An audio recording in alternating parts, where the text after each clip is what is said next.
Telugu Desam party రాష్ట్ర కార్యాలయం మీద దాడి కేసులో ఆళ్ల రామకృష్ణారెడ్డిని విచారణకు పిలిపించారు.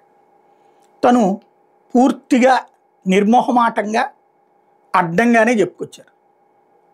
అక్కడ కార్యాలయం మీద దాడి జరిగితే నేను ఎందుకు సమర్థిస్తాను, అసలు నాకేం సంబంధం, అది నేను అక్కడ పొలంలో ఉన్నాను ఆ టైంలో, కావాలంటే నా సెల్ ఫోన్ తీసుకోండి, సెల్ ఫోన్ కూడా ఇస్తాను, ఆ టైంలో నేను ఎక్కడున్నానో చెక్ చేసుకోండి. ఇది నెంబర్ 1. మరి దాడి జరిగితే తప్ప రైట్ అంటే తప్పే. ఎవరైనా దాడిని ఎవరు సమర్థిస్తారు? అదే సందర్భంలో మీ పార్టీ వాళ్ళు మీకు చెప్పలేదంటే నా పార్టీ వాళ్ళు నాకేం చెప్పలేదు. అది అదే సందర్భంలో మరి అది తప్పు అనిపించలేదంటే ఎవరు దాడి చేసినా తప్పే అవుతుంది. ఇది తను చెప్పుకొచ్చినటువంటిది.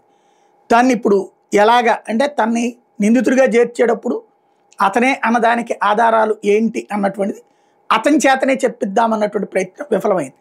ఇప్పుడు దాంతో పేపర్ల ద్వారా అయితే తెలుగుదేశం పార్టీ కార్యాలయం మీద దాడి తప్పిదమే అని ఒక హెడ్డింగ్ పెట్టేసేసి పక్కన పెట్టారు.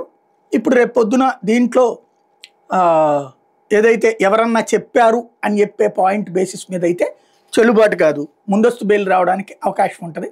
అప్లై చేసుకుంటాడా లేదో చూడాలి.